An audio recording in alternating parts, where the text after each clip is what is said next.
Okay, class, welcome back to our session 4 of um, our class today. For some of you, you are yet to do your session 3, but for those of you who have done your session 3 already, this is session 4. We just talked about, you have done section 3A, so this is session 4. So next we'll do session 3B. Sorry about the timings being looking different, but it's because we want to understand literature referencing. We have just found how to find literature. It's important to understand how to be able to reference literature. So with group one, I'll meet with you on Friday and then explain to you how to be able to um, find literature and then link it to determining a research problem. So you do yours on Friday. So we are now moving on to literature referencing. Then on Friday, group one, I'll teach you how to be able to find literature and then how to be able to um, turn it into a research problem. So looking at literature referencing, thank you. Sorry. So good afternoon again. We are going to discuss literature referencing. Our work has so far brought us to knowing about literature. We learned that a literature review is a synthesis of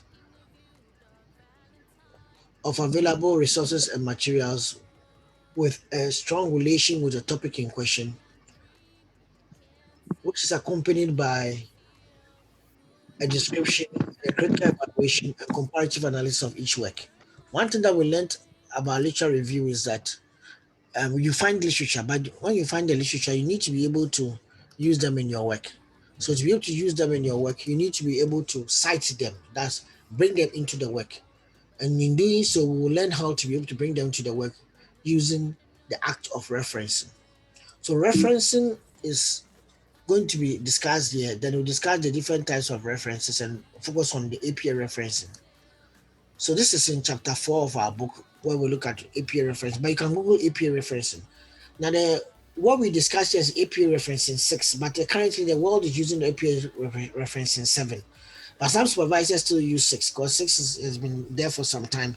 But 7 has quite a number of changes. In the future edition of Research BDC, the 7 will be looked into. I think that the next edition coming somehow by the end of the year, you see that that one will have APA reference in 7. But in business school right now, the majority of us use the APA reference in 6. So I'll talk about the APA reference in 6.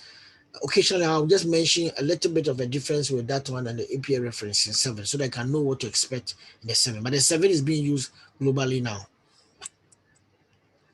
So what is literature referencing? Literature referencing is the act of providing evidence for your arguments or perspectives in your write-up. When you are writing an article, a long essay, a report, the things that are not yours, the ideas that you didn't pick yourself, you need to acknowledge the sources of where you picked them from. So within the body of the text, you have to reference. And after that, you by referencing the body of the text, you are telling us this belongs to Kwamena, this belongs to this gentleman, or this belongs to this particular report agency or UN agency, WHO, for example. Now, or the government of Ghana, if it's a statistic on Ghana. Now, that which is put together at the end of the references, at the end of the write-up is what we call the list of references. That's all the things that you reference in your article. You put the full reference. When we say full reference, where we can find it. But because there needs to be standardization, we use a standardization method, which we call the act of referencing. And there are different standardization methods. There is the APA style, there is the Chicago style, there is the engineering style. The engineering style you see is from IEEE. You see it as numbers. So when they were reading an article, you see number 1, number 2, number 3. It's usually the engineering side. They put it in a bracket so that they don't put the names of the people they put in bracket. But there is also the Harvard style. There's the APA. APA stands for American, I think, Psychological Association. And there are other groups. There's MLA. There are different, for different disciplines, there are different methods. But the University of Ghana largely uses the APA style. So that's why you are taught the APA style. I went to University of Manchester. We're using the Harvard style for most of our work. Now, in referencing, when we say within the text, it means that when it's a person writes up a text, he can either put a reference at the end of the text or at the beginning of the text or beginning of the sentence or the end of the sentence or as in the middle of the sentence, depending on what he wants to say. So I'm showing you all the three. Now, in the late 1990s, researchers argued that inflation and low wages contributed to unemployment. He said the researchers argued. So who are those researchers? Uche is the surname of the person, and the year it was published was 2000. Benson is the surname, the year which was published is 2003. Mensah et al. Mensah and others. Mensah and others. So Mensah and other people wrote. And usually it means that Mensah and more than three people, three or more people. Mensah and four people and three other people wrote this one or more. Usually, if it's only three people, you can write all their surnames. But if it's more than three, you write et al. That's the Harvard style. You just write et al. But if it is the APA, which I'll show you later, you don't write et al. First. The first time you are using it, you have to write it with all the people's surnames. And the second time you are using it, then you can write the et al. But if it's a Harvard style, you can write the et al. However, APA 7 has now become like the Harvard style. So whenever you're writing APA 7, if it's four or more people, you can go ahead and just write et al. Then you go to a comparative study, Kinson. So it means that the comparative study, which was written by Kinson on SME industry 2000 in SME industry in Ghana and Uganda, shared similar findings on the effects of startup capital and interest loans on entrepreneurship and unemployment. Now look at something that is happening here, a comparative study. Now, whenever you put the reference in a bracket, it means that the reference itself is referencing the whatever is being said before it. And technically, it's not part of the sentence. So the sentence can be logically right without it being the reference being mentioned. So the bracket is not mentioned. What's in the bracket is not mentioned, but it's referring to what is being said. However, when the bracket is only on the year, that means that the surname is outside and is part of the sentence. That means that it has to be part of the meaning of the sentence. In a recent study on unemployment, like this one, in the recent study on unemployment in Egypt, Salia found. So Salia is out. Salia is the surname. Salia found political instability, poor governance, and lack of foreign direct investment to be critical factors influence unemployment. So you can have it as part as at the end of the references, at the end of the sentence, not as part of it. So that is qualifying all the things that come before it. You can have it as in the middle and you can have at the end. Now you're asking that why is that there's no bracket, there's no comma here. I'm just showing you that sometimes some references don't have a comma. But if there's a comma, it's consistent throughout, separating the surname and then the year. Some references, some styles don't have the comma. And so you may read a paper or a book, the person may not put a comma in between the surname and the year. But whenever there is in a write-up, it's actually consistent throughout. So the comma will be here. So far as they are in the bracket, the comma will be here. There's no need for a comma here because it will affect the sentence, the meaning of the sentence. But this is a surname, which is going to be a proper noun qualifying a verb. So it doesn't need to have a comma there. But in here, is done. Here, there's a comma here. Even the et al, sorry, that is placed here. Now, at the end of the work, they put the list of references there. So there is a list of references. You may see it in some people's work. Currently, this list of references is depicting more of an Harvard style referencing, Harvard referencing style instead of an APA. I'm just showing you as an example. Okay. So that I said there's Harvard and then there's so American Psychological Association is the meaning of the APA style. Then you have the Harvard style, the Chicago Manual of Style, AMA, and the CSE. So there's so many different styles for reference. You can find the links. If you Google Harvard's referencing style, AP reference style, there are societies that preserve these academic referencing style. So you can go to their pages and learn more about the referencing style. As I said, APA is now on 7. We are using 6 in the University of Ghana largely, but it doesn't mean that if somebody does 7, it will be rejected. You have to let your supervisor know you are using 7. Otherwise, your supervisor who is not conversant with 7 will think you are doing errors. Now, when you have a short quotation, which is fewer than 40 words, It should be integrated into the text and placed within the quotation marks. So in case you're citing from somebody, like a definition, it should be, and it's part of the text because it's less than 40 words. You end up writing somebody's class. Okay. Estelle. Mhm. You end up writing the full things and put the inverted comma because the words have been picked verbatim. Then you put in the year, the surname in brackets, and then the year, and then the page number. Whenever you are citing a quote, the page number should be known. The number of the page where the quote can be located should be known. Sometimes it can be like this. It has been argued that political instability, and said that to me.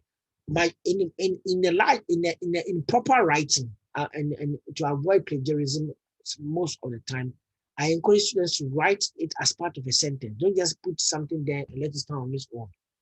If you don't take care, you end up picking somebody's statement. I know some students who like picking every statement they write is never yes. It's everything has quotation marks. If you keep on doing that, we don't see you doing a synthesis. We don't see you trying to bring two or more things together. All we see is you picking people's ideas, yes, and just putting it there as your own. We don't want that. We would like you to pick it and then apply it accordingly like this. Okay. Then a quotation or a block of words should be set as a separate paragraph. In case it's more than 40 words, it should be on a paragraph on its own. So you cite it, it's block of words. So sometimes you are reading, you see something is like it's centered or it's moved from the edge of the work and it's standing on its own. That one is more than 40 words, so it may be on its own. Like a brief that is stated by somebody, which is more than 40 words, you may see it like this. But it's not very, very common in long essays. It's not very common. Otherwise, people keep on putting statements like this, and throughout their work, they'll never write anything. They'll just go and pick 40 words from somebody or 40 words or more. Now, several publications the same year by the same author or group of authors are indicated by ABC in the same year.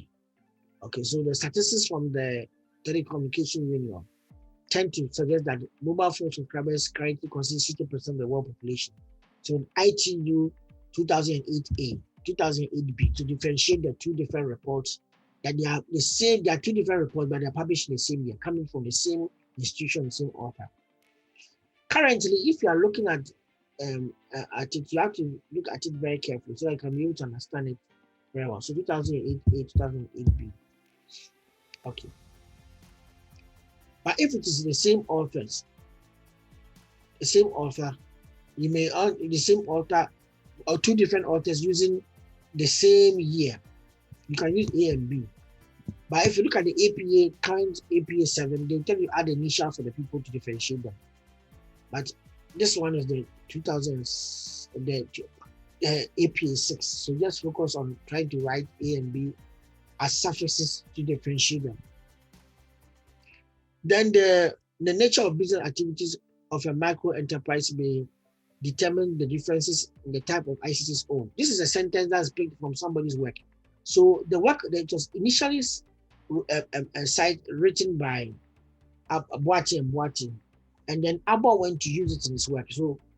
So I read Abba's work. So in using it in my work, I write Boateng quoted in Abba because I didn't read Boateng 2000. I read Abba's work. So in Abba's work, page 11, you can find this quote coming from Boateng. Sometimes you may not have a direct access to a resource. So you may be using secondary sources, meaning that the writer must name the source and give the secondary source quote. And give the secondary source quote. So at the end of the day, I'll have to write that I am the one who read Abba's work, but I saw Boateng's work in it. So Boateng 2000 quoted in Abba 2012. Boateng was cited. Now this is quote and cite. Quote means I'm using verbatim. Cite means I'm paraphrased from there. Now this is, you only use the word quoted or cited when the work is not yours and the original work you want to cite is not, you didn't read it, or somebody wrote it and you are citing or quoting from the person to show that if there's a problem with the work, go and see Abba. I didn't read Boateng's work directly. Okay, then in case there are multiple authors, If there are two authors, it's very simple. Jackson and Gallis. The end is AND. Or if it's in a bracket, you use the ampersand sign. This is the ampersand sign. It's in your computer, it's on your phone, ampersand sign. So if it's in a bracket, if it's not part of the meaning of the sentence, it can be in a bracket. If it's part of the sentence, Jackson and Gallis discuss that. So end here, the right way of writing AND. Some authors have argued for a reform. Jackson and Gallis is in the bracket, is at the end. Okay. So then you can also have 3 or 4 more authors. Okay, so I was saying 4 authors. Actually, it's 3 or 4 more authors. So Jackson, Gallis, and Minza the first time. And the second time, Jackson et al. So it's 3 or more authors, not 4. 3 or more authors, as I said earlier. 3 or more authors. So Jackson, Gallis, and Minza, the first time it will show. You write all their surnames. The second time of using them, use et al.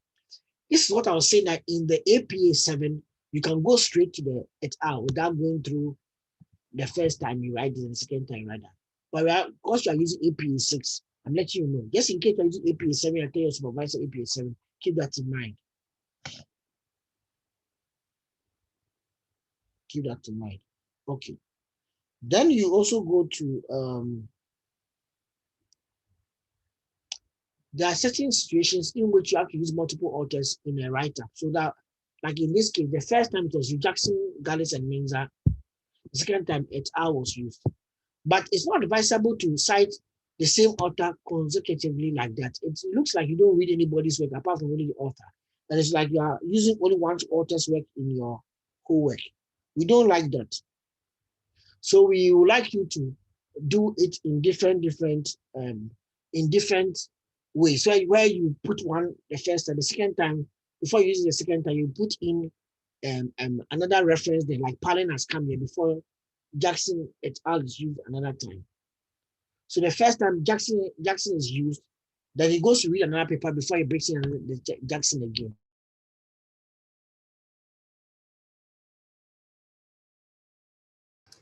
So what you have here is that you end up having Jackson, Gallis, and Menza. This one we mentioned earlier, and then you have it again as et al. But when you use it in the work, I would advise you that please have Palin, somebody else come in before you use them again, as much as possible that you can. The reason is that students like plagiarizing authors. They stick on one author's work and they copy everything from that author. It's not good. It's not good at all. It means that you don't have any ideas apart from that author. And literary reviews are by synthesis, bringing 2 or more authors together. So how can you stay on only one author or one set of authors and use their work only, and not even read even different works to be able to build a much more holistic perspective of the issue you are trying to study? If a source has no author, or if the author is anonymous, the writer must give the title, first words, and the year. So sometimes it may happen that it's not you don't have any author, and then you may have to use the title of the report. So corporate social responsibility report on bank on websites in Ghana 2010. That's what you use as a reference. Or if it's an institution, United Nations 1948, or according to WHO, World Health Organization 2009 report on health and education. So they end up using the organization's name. It happens a lot. Okay. Now the referencing list. When you are doing the referencing list, you have to arrange alphabetical order. But with the APA style, you also have to use the ampersand sign at the end of the second to the seventh authors in case it's in the last author of that list. Then use italics for the journals and volume numbers, and as well as the book titles. To ensure you also have to use indent the second and subsequent lines in the reference, and to start the reference on a new page. So I'll show you what it means in all of these things. You are citing a book. The book was written by Milgram and Roberts. So Milgram, comma, P. This is the list of references. The P is a surname, the initial of Milgram, comma, ampersand sign, Roberts, comma, J, 2002, full stop. Economics, Organization, Management. Because it's a book, we italize the title. Second edition is the Engelwolf's Cliffs, is the city in New Jersey where the publisher is. So you don't just write the name of the publisher, Prentice Hall or Macmillan. You have to know the city and then the state that the publisher is from. So it was Ghana to be Accra GH, and then write maybe Sambus Publishing. So I'm just keeping all government of Ghana. Good. So keep that in mind on that one. Then okay, let's continue. Sometimes you have a book that has different chapters in it, and you cited from a chapter. You didn't cite from, so the book, every chapter is different in the book. So the chapter that you cited from is the one that you're going to write, the authors of the chapter in your main text. And then in the end of the text, the authors of the chapter will start Bieza, JL, Ambassador Side Timiras, ML, 1994, Pharmacology and Drug Management in the Elderly. But who published the book? Who was the editor of the book? The editor was Timiras PS. So initial of Timiras will come first, then Timiras will come, the surname, then editor, ED. You don't write the full editor, ED. So if it's two editors, it will be Timiras and Ampersand sign, then the other editor will come. This is the only time the initials come before the surname. The first one, the initials come after the surname. This is the only time the in Timiras and editor. So you have to let us know the editor. You don't put the year again, because the year is for the year the book was published, the same year the chapter was published. So you don't put the year again. So it's a physiological basis of aging, and then second edition will come, and the page numbers which the chapter that you used spans from is what you put there. Boca Raton is the city or town, and the CRC Press is the publisher. So books always have to show their publishers and the city in which they were published, or the town. Sometimes if the city is not available, the state in which was published. Okay. Then what about a journal article? Journal article is an article that's published periodically, has a volume number and has an issue number. So volume 30 verse issue 7. Now, so the Duncombe R. And because it is APA style, you are going to do the second and third and fourth lines, and all the rest of the lines, apart from the first one, is indented. It's indented. That's why you see it in here, indented. You see, indented means that it is moved from the second line, is moved from the edge. Same one. Same thing here. Bieza, second, third, fourth lines are all indented. The same thing here. The same thing here. So mobile phones and financial services in developing countries, a review of concepts, methods, issues, evidence, and future research direction. Third World Quarterly. That's the journal. Sorry. Oh. Third World Quarterly. Third World Quarterly. So that's the name of the journal. And then 30th, volume 30. You don't write vol there or V. Those ones are Harvard style. You don't write, for them, you don't write, for AP, you don't write the vol or anything. So volume 30, issue 7. So the volume 30 could have been published in representing a particular year. In 2009, they were in volume 30. But in that 2009, they published maybe 12 issues. So if every issue in this month, so issue 7. And then the page numbers where you can find the article. Usually it's stated on the article website or in the article itself. 1237 to 1258.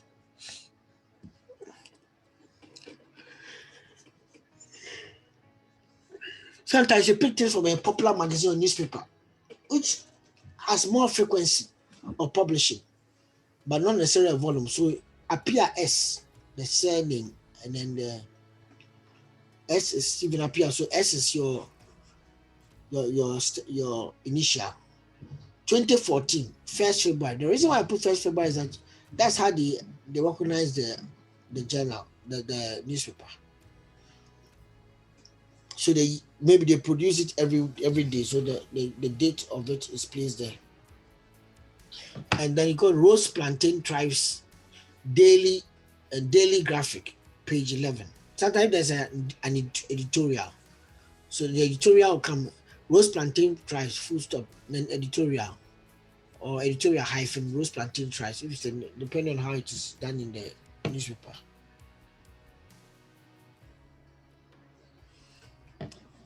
So Daily Graphic, page 11. Then a web page. A web page, usually if the page has a say name of the article, has a name of the person who wrote the article there, you got to write Chioti, G 2013. Business case for building real relationship with customers. Full stop. Retrieved. Retrieved is like the day you took pick it up from 23rd June 2013 from a particular page. From a particular page. So you see this very much with those ones that are APA style that has to do with APA 6. But I think with APA 7, they don't use the word retrieve. They just put the link there. You can check. I think you can check for yourself. You see there on their website. APA 7. Many universities have got APA 7 well summarized. I have also summarized it myself with Obed, and maybe later on we can share it with you. But I think the business school is more into 6, so you can look for APA 6 as we're explaining to you.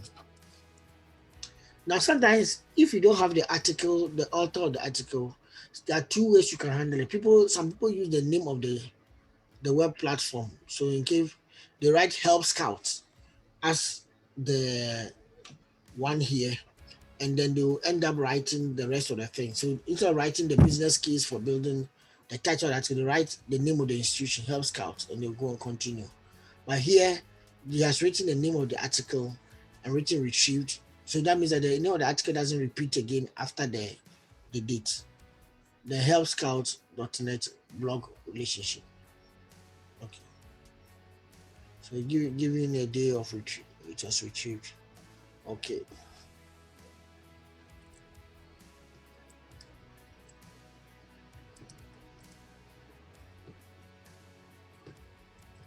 Okay. I just checked something. I just want to check something. Sorry. I think you can drop this particular colon here. You may not necessarily need it. If you do have it there, it it has to be there consistently, but you don't need it. Sometimes people write retrieve from, others also retrieved the date and then they continue. Okay. So at the end of the day, this is what you end up doing. You put everything together and write out the references. So the list of references will end up showing up like this. And you see you have your sorry, you have your indent here. Please, as much as possible, we advise you to stick to references that have got a year, have got the dates and an institution by. Don't just be picking anything from the internet. Any blogger writes something and you put it there as valid material for academic work. You have to know how to assess sources and evaluate the credibility of a source before you use it for your work. Otherwise, you may write a long essay and then it may be very weak because the sources that will substantiate your arguments are not very strong.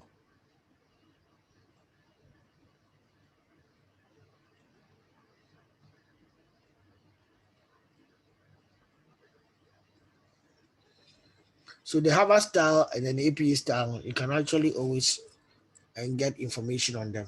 So let me answer questions because the difficulty is much more about this.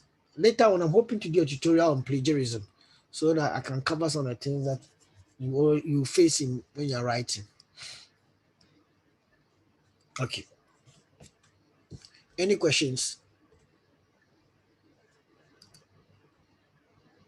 Class, any questions?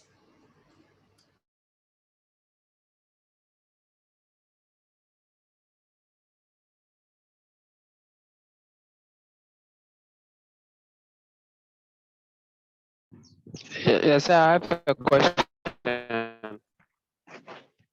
Hello.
You can speak. Sorry, you can speak. Okay.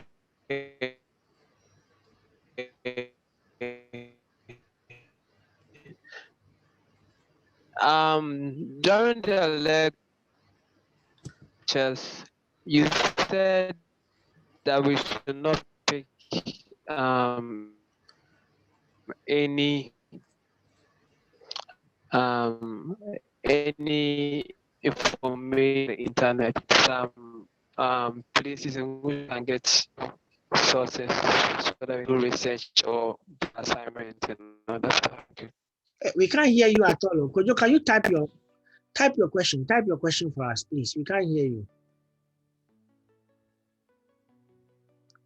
Okay, so whilst we are waiting for any more questions, I just want to quickly take us through the APA 7. I'm not going into detail. I just want to give an idea of it. So if you are citing single authors, it's going to be Boateng. If it's part of the sentence, Boateng 2011. If it's part of the sentence, it's not part of the sentence, at the end of the sentence, it's going to be like this. Then citing multiple authors, you're going to have Boateng and Boateng, Boateng and Boateng, just like how we said earlier. If it is 3 or more authors, you don't have to bring the writer must name only the first author followed by et al. So it should just go straight like this. And if it's at the end of the sentence, you just go straight like that. Okay. If it's a corporate, so if it's a corporate, the first citation of the corporate, Bank of Ghana, BOG 2020. Subsequent narration, it will be like this, Bank of Ghana. Now, if it's at the end of the sentence, Bank of Ghana, then you use the square brackets, BOG. The subsequent time you do that, then you can just write Bank of Ghana straight. Corporate authors without abbreviation, University of Ghana. So University of Ghana 2020, and University of Ghana like this. Okay. Now, what if you have got multiple works? Multiple works by the same type of people. Shorten to the same in-text citation form to avoid ambiguity. Write out the names, as many names as needed to distinguish the references. So look at this one: Boateng, Hicks, and Boateng et al. Or Boateng, Hicks, and Boateng et al. The second one is another one: Boateng, Hicks, and Anson. So there are the differences here, and Boateng, Hicks, and Anson. So this one, if you do Boateng et al. 2018, Boateng et al. 2018, people get confused. So instead of using A, B, and C, this one, there are different authors. So you differentiate the different authors so that you can be able to know by showing more of it. Then this one, Boateng Anson 2020, Boateng Anson 2020B. Okay. So there's not much differences, just a few of them. I just wanted to just give you an idea of what it looks like. And you can just Google APA style 7 and then find it, and you can be able to do that. Thank you very, very much.